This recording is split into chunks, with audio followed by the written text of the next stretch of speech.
오늘 나눌 말씀 레위기 27장 26절에서 34절 말씀입니다.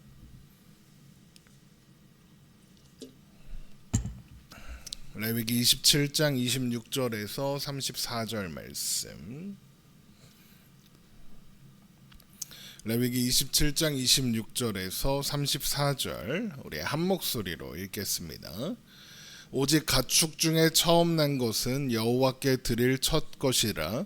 소나 양은 여호와의 것이니 누구든지 그것으로는 성별하여 드리지 못할 것이며, 만일 부정한 짐승이면 내가 정한 값에 그 5분의 1을 더하여 물을 것이요, 만일 무르지 아니하려면 내가 정한 값대로 팔지니라.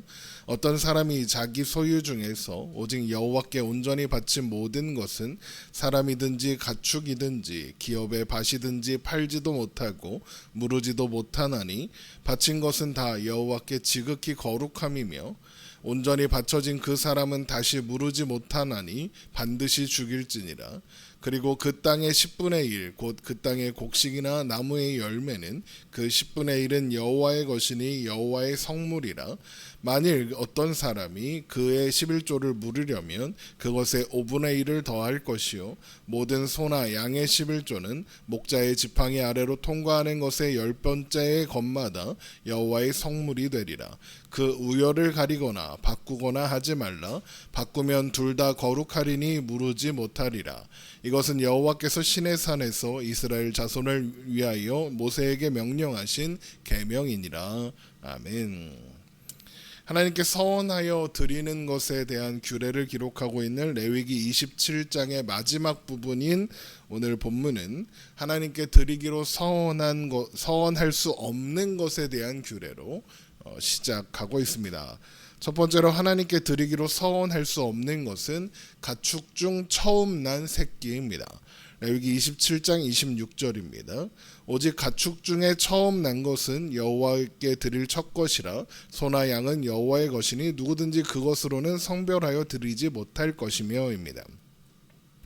가축 중 처음 난 새끼를 하나님께 드리겠다 서원할 수 없는 것은 하나님께서 유월절을 명령하시면서 이스라엘 중 처음 태어난 모든 것이 하나님의 것이다 라고 선언하셨기 때문입니다. 하나님께서 모든 첫새끼가 하나님의 소유다라고 선언하신 이유는 이스라엘 백성들에게 유월절 그 밤을 기억하게 하시기 위해서입니다. 그리고 우리가 이미 알고 있는 것처럼 유월절은 출애굽 직전에 애굽의 온 땅의 모든 처음 난 것들이 죽는 재앙이 임할 때 문설주와 임방의 유월절 어린 양의 피를 바른 집은 그 재앙이 임하지 않고 넘어간 것을 기억하고 기념하는 절기죠. 그런데 유월절 어린 양의 피가 없다면 이스라엘 백성이라 해도 그 재앙을 피할 수는 없었을 겁니다. 그러니까 애굽의 심판이 내리던 그 밤 이스라엘 백성들도 사실은 함께 죽어 마땅한 존재들이었다는 거죠. 그러나 하나님께서 어린 양의 피를 보고 그들을 지나가셨습니다. 결국 그 밤에 이스라엘 백성들이 살아남은 것은 그들이 이스라엘 백성이기 때문에, 혹은 다른 어떤 그렇게 할 만한 자격이 있었거나 어떤 일을 했기 때문이 아니다라는 것이죠.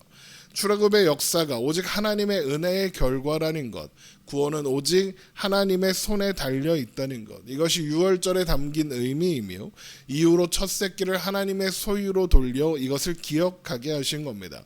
그러므로 이미 모든 가축의 첫 새끼는 하나님의 소유이므로 그것을 마치 내 것이라도 되는 양 하나님께 드리겠습니다 서원할 수는 없다라는 거죠. 내 게 아닌데 어떻게 하나님께 드리겠다고 하겠습니까? 그러나 처음 난 가축의 새끼가 부정할 경우에는 그것을 드려야 하는 사람이 물을 수 있고, 물을 때에는 제사장이 정한 값에 5분의 1을 더하여 내면 됩니다. 만일 그가 무르지 않겠다고 하면 제사장은 부정한 가축의 새끼를 취하여 그 정한 값에 팔아서 하나님께 드리면 되고요. 레위기 27장 27절입니다. 만일 부정한 짐승이면 내가 정한 값에 그 5분의 1을 더하여 물을 것이요, 만일 무르지 아니하려면 내가 정한 값대로 팔지니라입니다.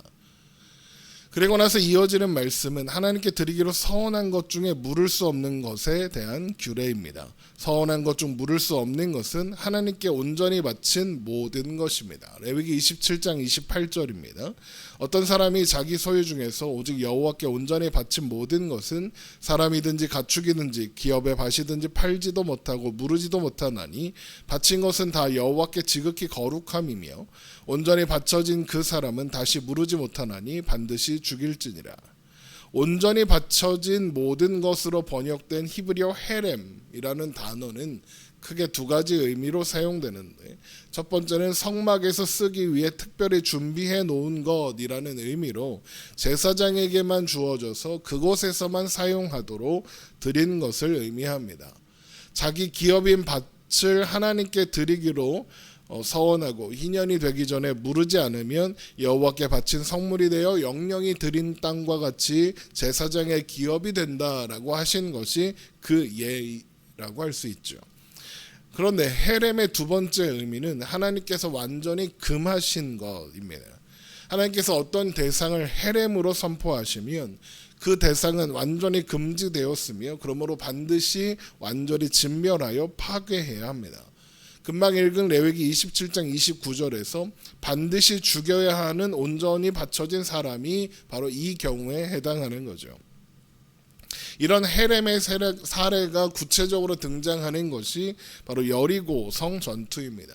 하나님은 여리고 성이 무너지게 될 것을 선포하시면서 여리고 성과 그 가운데 있는 모든 것을 헤렘, 곧 하나님께 온전히 바쳐진 것으로 선포하셨습니다. 그러므로 여호수아가 보낸 정탐꾼들을 숨겨주었던 라합과 그의 집에 동거하는 자들을 제외한 여리고 성의 모든 사람들과 가축들은 모두 진멸해야 하며 그 성에 있는 모든 은금 동철 기구들도 하나님의 곳간에 드려야 했습니다. 온전히 하나님께 바쳐진 것으로 구별되었으니까요. 하나님께서 이런 요구를 하시는 것은 가나안의 풍습, 특히 우상 숭배에 가증한 일들로부터 이스라엘 백성들을 보호하시기 위해서입니다. 결국 하나님께서 진멸하도록 하시는 진멸하도록 헤렘하시는 것은 하나님께서 구별하여 그 소유로 삼으신 존재, 그 곧 헤렘으로서의 이스라엘을 온전히 지키고자 하시는 의도다라는 것이죠. 이어지는 말씀은 11조에 관한 말씀입니다. 이스라엘 백성들이 가나안 땅에서 얻는 모든 소산의 10분의 1은 하나님의 소유이므로 하나님께 드려야 합니다. 레위기 27장 30절입니다. 그리고 그 땅의 10분의 1 곧 그 땅의 곡식이나 나무의 열매는 그 10분의 1은 여호와의 것이니 여호와의 성물이라. 사실 이스라엘 백성들이 가나안 땅에서 얻는 소산은 하나님께서 그들에게 주신 것이므로 10분의 1만이 아니라 모든 것이 하나님의 소유입니다. 그래서 하나님은 이스라엘 백성들은 11조를 드림으로써 자신들이 누리는 모든 것이 하나님께서 주신 은혜의 선물이며 축복이라는 것을 고백하게 하고 또 기억하게 하시는 겁니다. 그런데 만일 땅의 소산 중 11조로 구별된 것을 무르고자 한다면 그것의 5분의 1을 더하여 값을 치러야 합니다. 레위기 27장 31절입니다. 또 만일 어떤 사람이 그의 11조를 물으려면 그것의 5분의 1을 더할 것이요. 그런데 굳이 11조로 드린 것의 5분의 1을 더하여 값을 치르면서까지 드렸던 11조를 물으고자 하는 사람이 과연 있을까 싶습니다. 그러나 소나 양의 11조는 바꾸거나 물을 수 없다 하십니다. 가축의 11조는 모든 가축이 목자의 지팡이 아래로 통과할 때 10번째로 통과하는 것으로 정해집니다.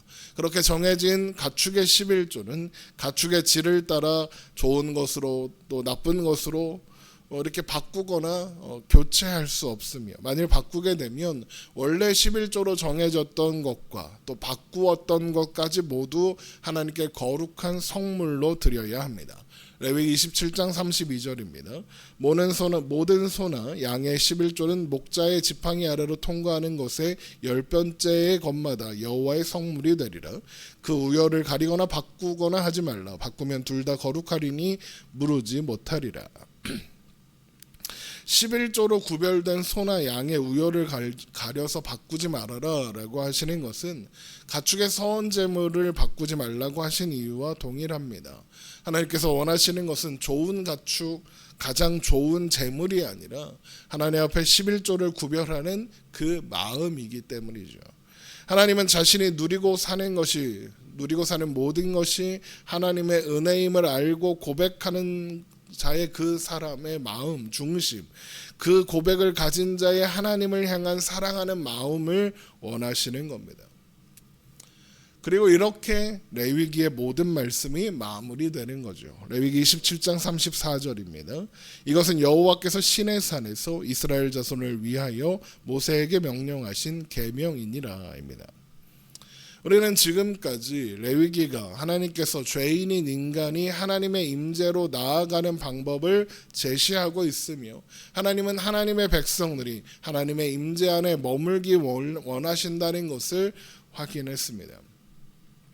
결국 레위기는 하나님과 하나님 백성들 사이의 관계를 설명하는 책이며 하나님께서 어떻게 자기 백성들과 관계를 맺으시는가, 또한 하나님의 백성들은 하나님과 어떤 관계 속에서 어떤 태도로 살아가야 하는가에 대한 설명이 기록된 책이다라고 할 수 있는 겁니다. 하나님께서 자기 백성들과 맺기 원하시는 관계는 사랑의 관계, 그래서 자원하는 마음으로 나와오는 관계입니다. 레위기 마지막 장인 27장에 기록된 서원 제물의 규례 11조의 규례가 바로 그 이야기를 하는 겁니다. 하나님께서 원하시는 것은 서원하여 드리는 그 어떤 물건이나 가축이나 돈이나 이런 것이 아니라 그것을 서원하는 자에게 있는 하나님을 사랑하는 마음, 하나님 안에 살기 원하는 바로 그 마음의 중심이라는 것을 말씀하여 주시는 거죠. 그리고 이것이 레위기의 결론인 겁니다. 이렇게 오늘 말씀 그리고 레위기 말씀을 마치고 다음 시간부터는 이제 민수기의 말씀을 살펴보도록 하는데 미리 광고 드렸던 것처럼 내일 새벽 예배는 잠시 쉬고 가정에서 기도하시고 다음 주부터 다시 민수기의 말씀을 이어가도록 하겠습니다. 기도하겠습니다.